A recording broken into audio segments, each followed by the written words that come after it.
what is ownership? Ownership for me is more than leadership. It's more than titles.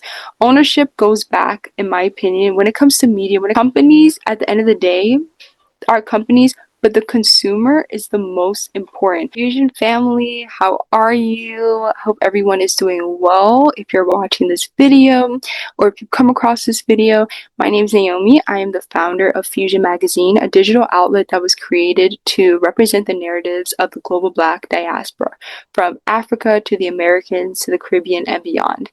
And I just really wanted to create this outlet because I believe in this political climate that we need a source where we can see all of our narratives. So if I'm living in the US and if I'm in New York or New Jersey, I can read about a story that's affecting my brothers and sisters in Sierra Leone.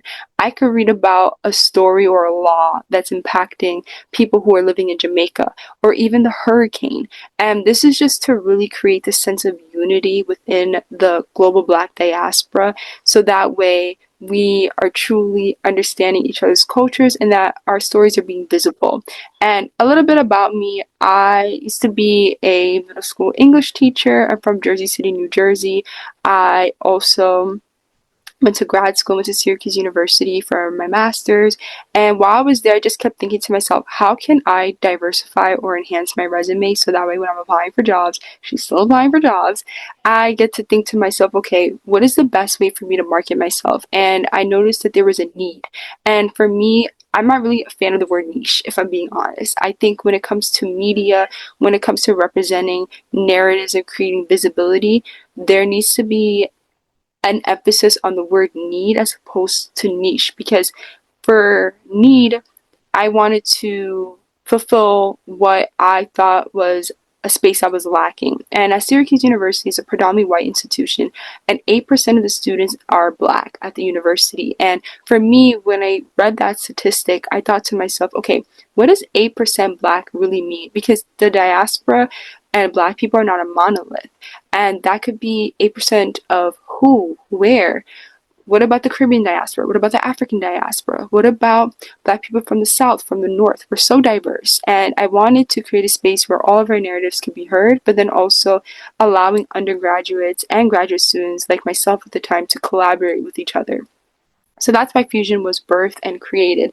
And I think this is the perfect segue to introduce my series, Diasporic Dialogues, where I have these conversations about a variety of topics that are affecting or influencing or inspiring different parts of the diaspora, so that way we can learn and have this discourse with each other. And considering what the title of the video says and what I learned, and if I keep looking over here, I'm just looking at my notes, is just a conversation of media and the future of Black media, considering the massive layoffs and who's being affected, as well as how media is being presented in the wake of even Breonna Taylor's 6-year death anniversary was on the 13th. And so just really understanding where we can go from here and how we can best serve the diaspora and really have these conversations with each other. But as I mentioned with this video in particular, talking about BET Plus merging with Paramount Plus,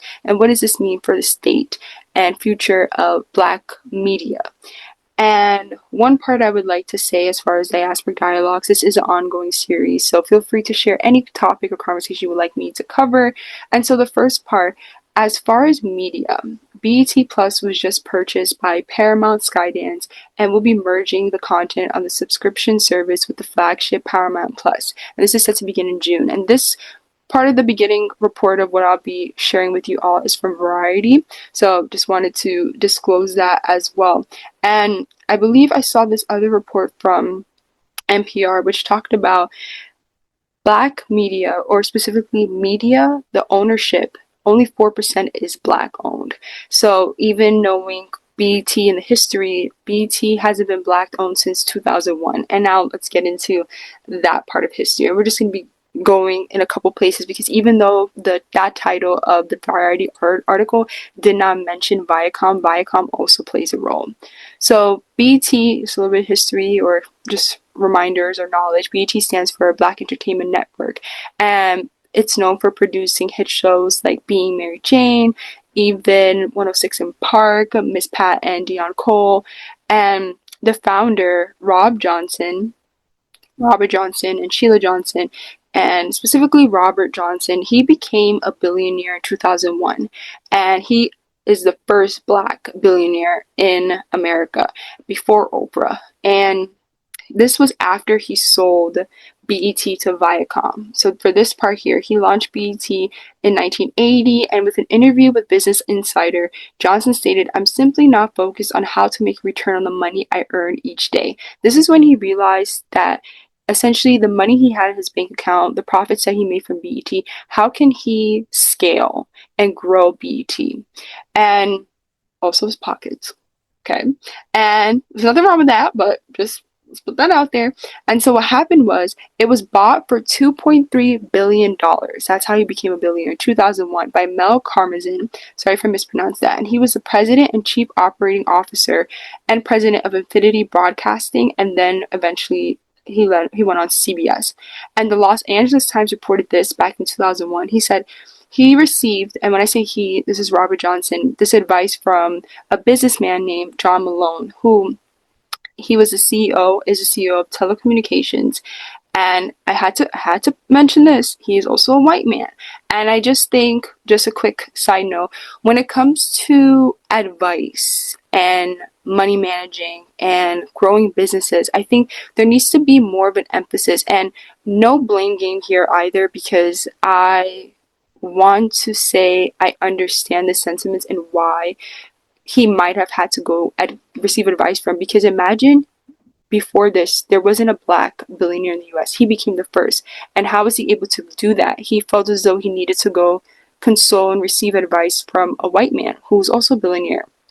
And I feel as though there needs to be more opportunities within the black community where we are able to receive advice from other black businessmen and women in order to grow our businesses and just create space for networking and just thriving within the black community when we do reach a certain level of wealth. So that way, because black people, I don't think we operate from an individualistic mindset. It's very collective based. And when we operate in that way, we'll see that when it comes to this idea and concept of selling out, I think it will be more so of, okay, how can we scale their businesses? How can we create other conglomerates? That's my personal opinion.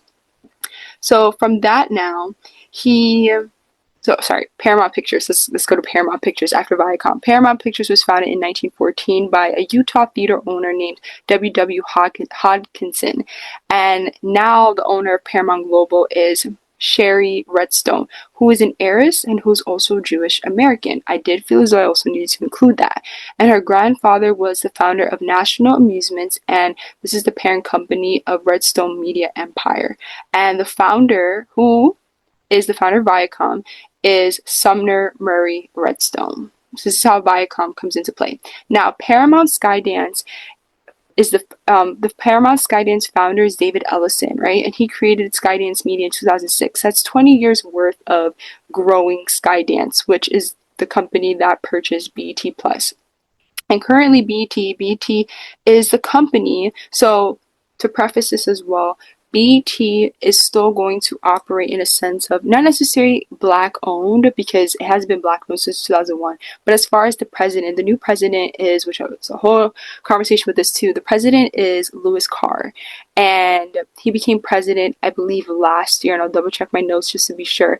But BET Media Group is what oversees BET and other media. So it's BET Plus that was bought by Paramount Global, or specifically Skydance. And so essentially BET will still operate as is. It's just no longer going to be operating underneath BET Plus. Now, Paramount Skydance acquired Viacom in 2025. Paramount Skydance is a mass media and entertainment conglomerate, so there's a lot of conglomerates going on. And this is essentially a massive ownership, and it is worth $10.96 billion. BET is worth, get this, $650 million. This is a very interesting part because now we're venturing again to Tyler Perry. And this is a statement that was made in response to that decision and move. This is also from Variety, I believe. I also double check and put subtitles. As part of this evolution, Paramount acquired Tyler Perry Studios' equity stake in BET Plus. A Paramount rep said in a statement, "We share the same ambition to expand the reach of BET content, and Tyler will continue to be a valued and important partner through his overall programming agreement." Now, Tyler Perry hasn't commented, and according to Variety, this news was first covered by Deadline. And fast forward, going back to President Louis Carr, he made this statement in a staff memo that Paramount Plus will be the new home for BET Plus content, which is starting in this June. Now, again, so BET will still operate as is. It's just BET Plus that will have a new home. Now, Carr took over leadership of BET when Scott Mills, who was the former CEO, departed, right? And so, based on some of the stories and articles I was reading, Robert Johnson brought on Scott Mills from the very beginning. So he had a lot to say as far as BET and the different launches that it had, including BET Plus. And he was with BET for 23 years. And even based on the stories I was reading, we still don't even know why he left, right? But I also want to point out, I thought it was interesting, he left shortly after it merged. Shortly after it merged. So I just also think that's interesting. And he was the highest ranked veteran at Viacom, Paramount executive remaining at Skydance after Skydance completed its acquisition of Paramount. So I personally feel as though there's some connection there. And this is why I'm saying, as far as ownership as a Black community, we need to be more intentional and see how history repeats itself. I said that already about him launching BET Plus, or was part of that overseeing. And I just think he had a very impressive career, in my personal opinion. And Carr also said, "This powerful next step ensures the stories we champion, the creators we support, and the culture we represent go further than ever before." So he's still saying that he thinks Paramount is going to help excel or even speed up this process. That's kind of what I'm getting from this, as far as Paramount Global being that expansion needed to get BET across different markets. And for me, when I think of this, I don't even think it's from a growth standpoint. I think they're trying to hope other audiences meaning, in my opinion, other demographics, to watch our content. And I have this whole theory where I feel as though when it comes to our storytelling, even when it comes to Black Panther or even the Spider-Man series with Miles Morales, this is not tested as far as, okay, this is just my theory, this is just my belief. When it comes to media, the way in which other groups of people, other demographics view us, unfortunately, I don't see as many people rushing to go see a Black love movie. Media has trained other demographics' eyes to only view us in spaces of trauma, of sports, and of entertainment related to even the superhero narrative. And I think that's also thanks to Black Panther. Black Panther was a great film, and even though I prefer the second one over the first, but that's just me, and even the Miles Morales series. And I think they still view Black people as far as these, I'm trying to think of what the best word, as supernatural. We're real, but supernatural in the sense of, okay, Black Panther, Miles Morales, supernatural, and that's okay. We have so much grit, endurance. There's no way this happened, or this only happened to us. We have so much struggle. In that sense, supernatural and struggle narratives. And it's so hard for other groups of people to see us in these lighthearted, soft spaces. And this is why BET is so important. And even crafting different narratives, women empowered, such as being Mary Jane, and pushing out other narratives and spaces when we see us in comedic roles as well. I think people like to see Black people in those roles as well, but it's still in a lighthearted sense, that merging comedy and this soft type of perspective. But I digress for now, and I'll just skip past some of the other statements. And I think that's what the hope is, and emphasis on hope, because we all know, or at least I feel as though we see what happens when ownership shifts. So onto Tyler Perry. Tyler Perry previously had a 25% stake in BET Plus, which Paramount has acquired, and this was part of a production deal Perry had with Paramount in 2019. And I think this is where it gets tricky, because when it comes to these deals and this idea of shifting and letting go of ownership, people can now do whatever they want. You have no say anymore. You sold it. You signed it off. And now people feel as though, and especially people in power and oppressive systems, going back to just the way and the histories of which Black people have been treated, are treated, it's very easy to now backtrack and shift and try to assist. It's more of, okay, we own this now. And quite frankly, I feel as though it always came from this ownership mindset. So that's where I feel as though possibly where Tyler Perry went wrong, in my opinion. Or even when it comes to ownership, just really trying to think through these deals. What deals does this actually mean, and how is this affecting the diaspora after the fact? Now, by August 2023, Paramount announced that it has ended its initial plan to sell its majority stake in BET Media Group, stating that a sale wouldn't result in any meaningful deleveraging of its balance sheet, which is talking about essentially reducing the debt. And I think for me, what happens when ownership is initially disrupted, it disrupts the foundation. It disrupts the foundation of the very founders, of the individuals who helped to grow whatever business, but in this case, a media group. And it now shifts the dynamics and relationships of how is this product going to look now moving forward. And this reminds me of Shea Moisture. I'll never forget, essentially, when one of the ingredients, or one of the products rather, this is the Jamaican Black Castor Oil line, because Shea Moisture, I believe, I have to put here, I forgot who it was bought by. And essentially, that line has never been the same. My hair thrived off of that hair care line, specifically from Shea Moisture. But when you change ingredients, and I think the problem when you also sell out, right, the stakes are too high, literally and figuratively. There are so many points that are changed, essentially, and most importantly, who always gets affected, and at the end I'll wrap this all around as far as ownership, is the consumer.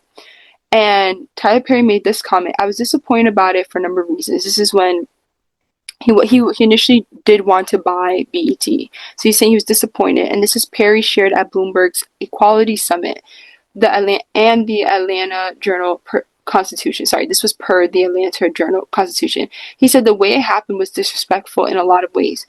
And he said, don't try to get me to pay for something that's not worth anywhere near the value, he added. So remember, BET is worth $650 million, and Paramount is worth approximately $10 billion. Tyler Perry's worth $1 billion. So whatever amount they were putting on the table, remember, BET is only worth $650 million, which is a lot, but compared to Paramount, and look how much Tyler has. So what amount could they have possibly have put on the table?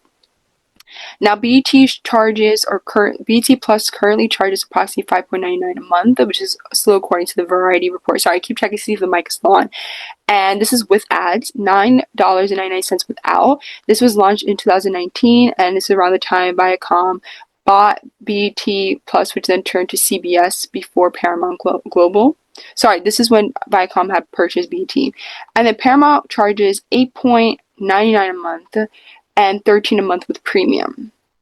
And for me, I feel as though media has changed so much throughout the years. And media doesn't just relate to television networks, the journalists, ESPN, who you're seeing on your screens. It even has changed so much. Now we have podcasts, you have independent media. So for me, the idea of ownership, and even for independent media, what does that mean? Because even some people, when they have these PR reps and people overseeing and telling them, okay, this is how you navigate your personal brand, what does ownership really mean? And there's a quote by a singer, his name was Jim Morrison. He has since died. He sang for this band called The Doors. He said, whoever controls the media controls the mind. And I think this is so powerful, yes, in the sense of censorship, considering the political climate right now, but also for Black media. whoever controls the media, as far as, especially when it's in the hands of white businessmen, what does this mean as far as navigating and curating these storytelling, or the storytelling for Black media, for Black consumers, for Black audience members, when there's no longer a Black person in power? And also, I feel as though these Black media company owners, before you even sell the conversation, you need to push back as well in these boardroom conversations. Why do you want to own Black media? And even going to that conversation about trying to reduce debt and figure out how to navigate that. Part of that conversation was also of, they didn't see the gain, that there wouldn't have been a monetary gain because of that. So it's, if you're saying that, that means you also don't see the worth in BET. So then why are you still purchasing? And I feel as though this is kind of going back to just slavery and these oppressive systems too, just playing with the psyche of Black people. Again, it's a whole nother conversation. And with that, I would even add, when it comes to, this is a note I had earlier, or just a thought I had, I feel as though when you're talking about even the Jamaican black castor oil line with ingredients, and what does that mean? I think it's synonymous when Black companies sell out, because when you change ingredients, core ingredients, right, you're also changing the very foundation and staples of what a company started off as. And it also means when leadership changes. So as the ingredients changed with Shea Moisture, and this is also how leadership is changing. So now I'm also thinking to myself, what's going to happen with Louis Carr? Not saying he won't be there anymore, but I'm just thinking to myself, okay, if this is what happened with Scott Mills, right? And I think in terms of the percentage of, like I said before, Black women being laid off in media, what does this mean moving forward as far as these networks, and what can we have left for ourselves as far as creating these safe spaces for storytelling, but also employment? And for me, I think Black media is so important, because when I'm thinking about how I grew up, watching different shows like Sister Sister and That's a Raven, or even, I know the controversy with America's Next Top Model, but even seeing Black models on TV. I remember with my cousins and I, we used to have these fashion shows, these fake fashion shows at home, and I thought subconsciously as an adult now, I probably was able to do that because I saw Black women on screen that had my complexion and that had my hair texture. So what does this mean when you are shifting and getting rid? And I'm not saying that's what Paramount Global was going to do, but this is what BET, the legacy of it, that's what it created. And just this visibility. And even though those shows may not have directly been birthed through BET, but this is what Black media represents, that diversity, that agency for storytelling.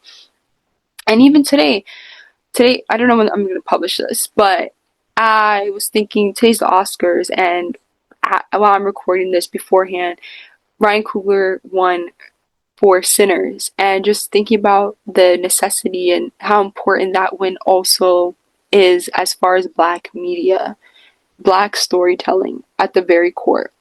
And I want to say, before I even make my last point too, just going through my notes as well, I feel as though I'm someone who, I champion the diaspora, Black storytelling. And for me as a journalist, right, before even that, I think solution journalism is so important because it offers audience members, listeners, change makers, politicians a chance to really think, okay, based on what was covered, these are the stats.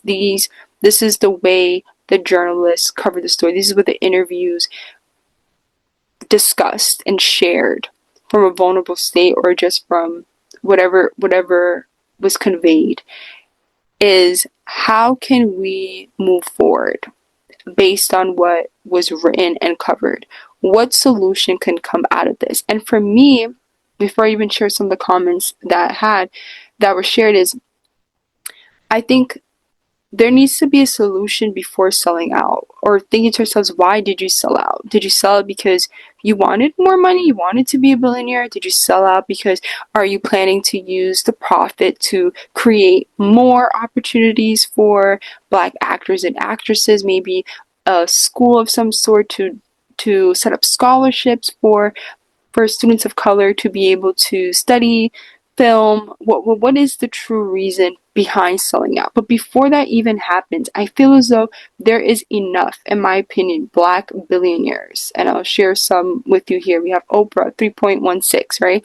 And she's still in ownership of Harpo Productions. You have Beyonce, 1 billion. You have Tyler, 1.36. We have Rihanna, who's from Barbados. And I mentioned that because I'm going to go back to the Caribbean African diaspora conversation after.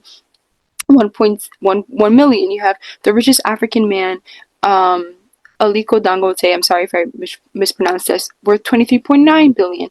And so the diaspora's up there. We're gaining wealth, we're creating spaces, but I'm trying to think we need to figure out how to realize our worth. We have our worth. How can we expand and share that worth in the sense that I think with that comment by Louis Carr, I believe, as far as just growing BET and what that looks like as far as expanding, I think we're past the exposure stage, in my opinion, as far as getting other audience members to watch our content, in my opinion.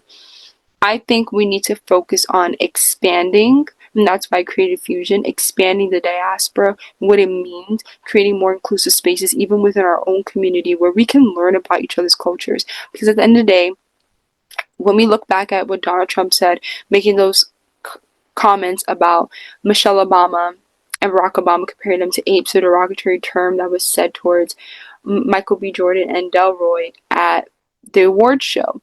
It's just, how can we now work as a collective? Because unfortunately, there are still people out there that are racist enough that do not believe we deserve to be in those spaces. And I think before we even try to gain the support from other audiences, and that's why I think companies like BET was started in the first place.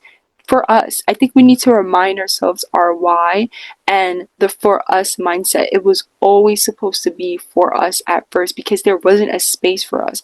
And so before we try to go and network with other groups of people, which again, there's nothing wrong with that, but it needs to be done intentionally. We need to push back and ask people why. Why do you want to support? Are you truly an ally? In my personal opinion. And I would say even moving forward as far as that, just I think a good place to end here as far as this discourse is ownership. What is ownership? And before I share the comments with y'all, ownership for me is more than leadership. It's more than titles. Ownership goes back, in my opinion, when it comes to media, when it comes to, I said this in another video too, companies at the end of the day are companies, but the consumer is the most important. A lot of these companies, and I mentioned this in another video, which is one other conversation, but countries sometimes operate from a company and business CEO mindset.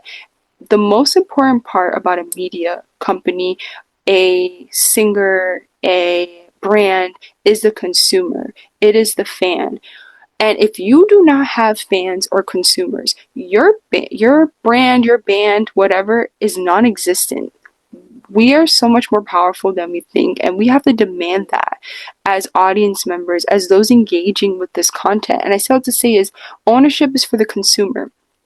Because for me personally, when I think about BET and what it stands for, what it stood for, especially being a black media outlet that was black owned at one point, is I take ownership of that now.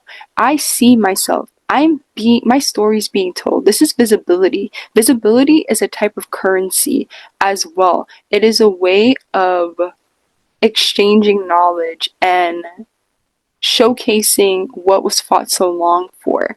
And I think when you no longer have that sense of ownership and that's no longer being accounted for, what does that mean as far as the future and legacy of a company, but the future and legacy of black media and what future generations may not have access to?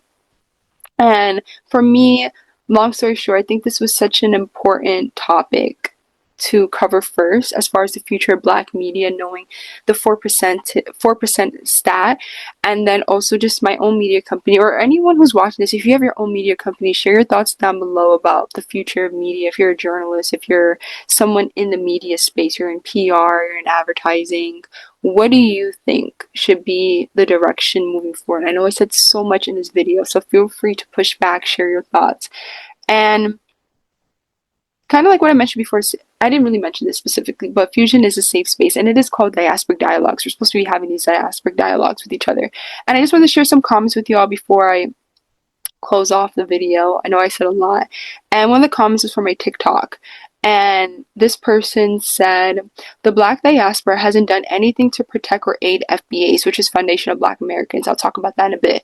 And BET already made a shift toward Caribbean and Africans avert. What is the concern when BET hasn't been FBA owned for at least a decade and hasn't been promoting FBAs in FBA territory anyway?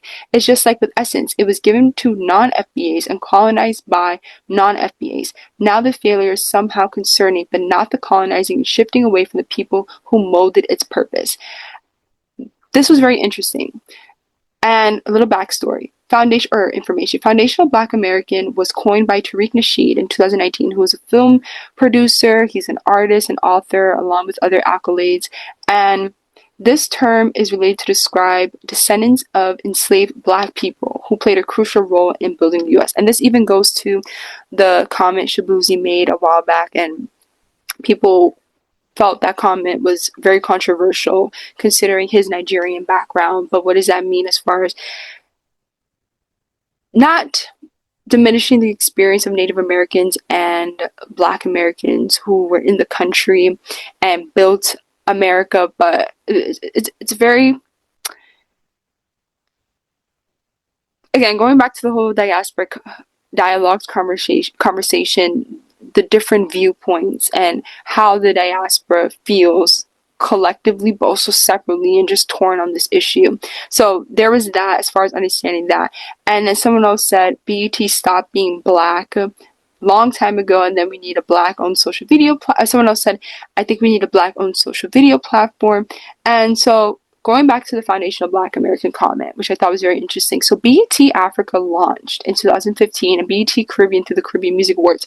And what I think was so interesting, not to bring up the diaspora wars, and I think everyone's point of view as far as comments are valid. I just think for me, especially for someone who does have roots, my family is from Trinidad and Jamaica. I was born in America. I'm first generation American. And growing up in Jersey City, super diverse, I see both sides. I feel as though I'm grateful in that sense. So I understand Black Americans' concerns about not being heard as far as building America. I understand I shouldn't say I understand because I don't have Native American ancestry, but I very much champion the voices of Indigenous people. And then I also understand from the immigrant perspective, coming to America, as far as, even though I didn't personally migrate myself, but hearing from my parents their journey and why they came to America in the first place, I see all sides. And I'm just trying to figure out, not necessarily a sense of how to heal these diaspora wars, but it's just at the very least, in my opinion, not to always blame everything back to slavery, colonialism, apartheid, Jim Crow laws, not trying to say that as a cop-out. But most importantly, I think understanding that at the very least as to why we're so dispersed in the first place, before trying to point blame at people who were affected by the system in the first place. I think we need to look at that part as far as BET. Yes, BET was foundationally and initially curated based on even the title Black Entertainment Television, and even the storytelling that we saw was from a Black American perspective. It created space, I think, even for Africans and Caribbeans to feel seen, to have their stories, not necessarily direct stories told, but just that visibility in terms of, okay, you know what?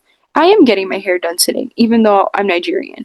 I am going to the bodega corner store, even though I'm Caribbean. And those overlaps and ways in which our stories weave and intertwine with each other. And again, that's not the best example per se, but as far as using Blackness at the very core. Maybe not culturally, because Nigerians have their own culture, Senegalese people have their own culture, Bahamians have their own, Bahamians have their own culture, Trinidadians have their own culture, but at the very least, the core of blackness at the center, which binds us all together. Which unfortunately, when my mom just texted me that Michael B. Jordan won the Oscar, I think this is what it all matters at the end of the day.